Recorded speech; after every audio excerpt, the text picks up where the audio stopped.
location of an excavation they done on right over about 100 foot that way back in 1970. In 1930, the guy that owned this place, his name was Brown Johnson, and he was plowing down here one day back in 30 and dug up a partial skeleton. He buried it back and then never did plow this bottom again. He just made hay and stuff. So over the years, there was a couple of neighbors that would come down and hunt arrowheads in here just off the top of the ground to give permission to. And so then, when they were putting the interstate through over in 1970, they had to relocate the river. It used to be on the other side of the interstate along the foot of the mountain. So rather than building all those bridges, it would have took quite a few. They just decided to move the river on this side.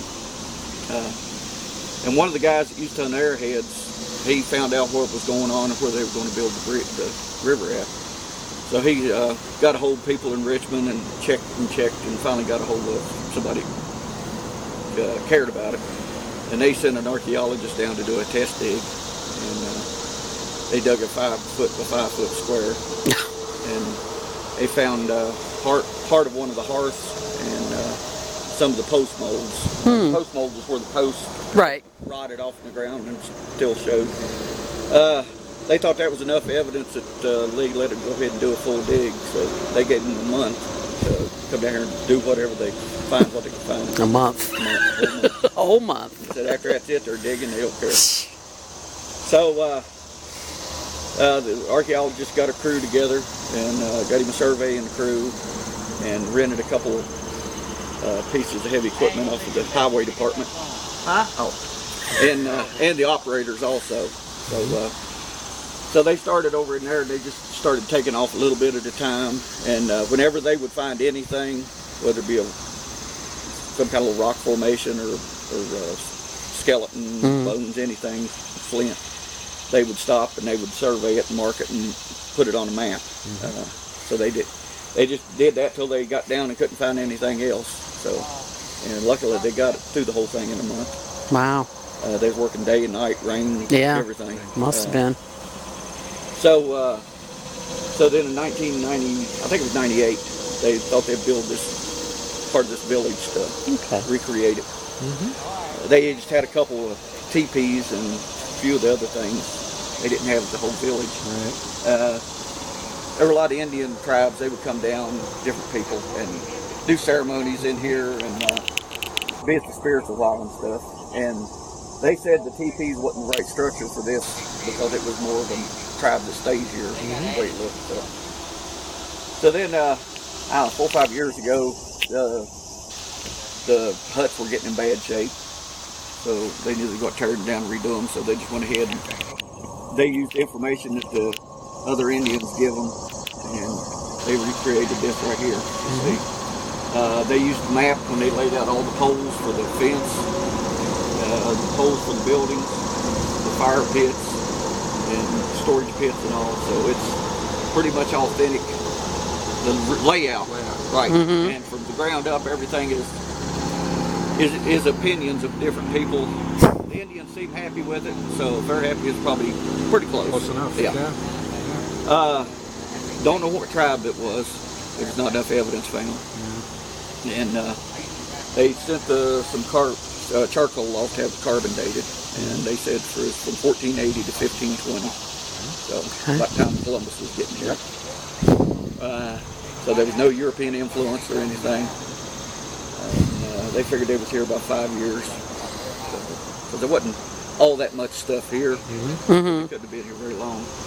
They thought maybe they just hunted the area out and moved on to another place. Moved on, here. A lot of times they'd come back in later, but the way it looked, nobody ever came back to this place. And there was never a barn built or a house built or anything over top of it. So it was pretty good, a pristine dig, which is unusual. Yeah. Especially for a whole village. So that's pretty much the history of it. We'll start right over here. Okay.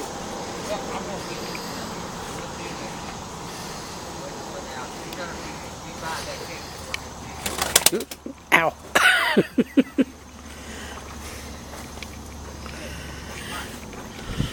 Going with the information they found here, one, it was nothing was ever found in the fire pit other than charcoal. There was no bones, signs of where anybody been cooking, and the strange entrance there is pretty good for privacy.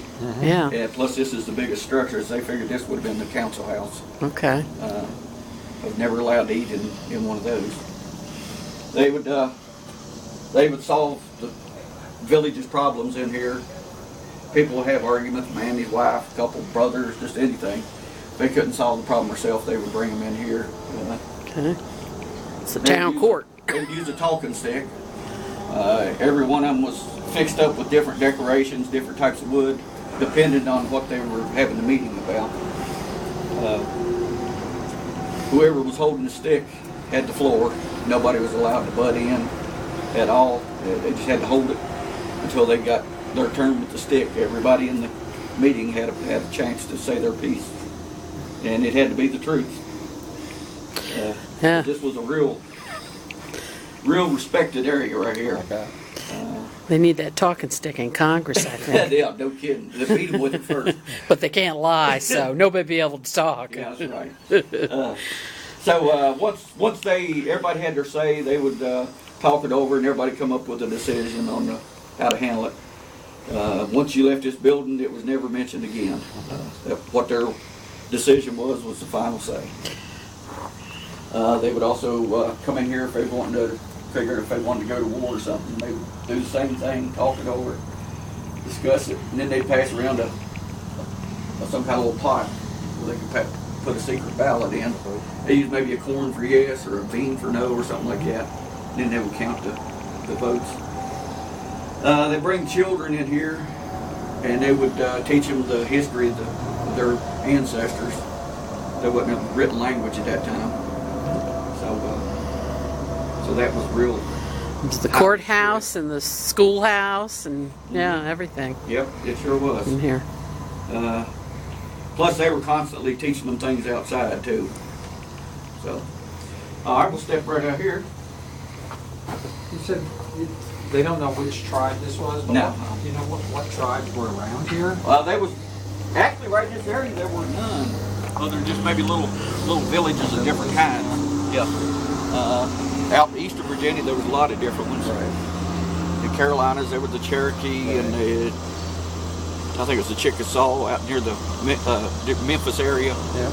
But right in this area, there was none. Ohio were loaded with them. Right. So they think it might just been a band that broke off somebody, or they come over here and just stayed for a while. Just Here's three of the graves remade like they found them. There were 14 graves found on the site, and they were all but one were inside the fence. The other one was on the outside over there, and there's an 8-year-old girl. Don't really know why she was outside the fence. This one was the oldest man. He was about 40 years old, they figured. A lot of arthritis, which was pretty typical in them. That's before they had horses here, so they had to do everything manually. The far one, it was just a male adolescent, nothing spectacular. The middle one was a female. She must be pretty high status or something. She was buried with over 1,300 beads.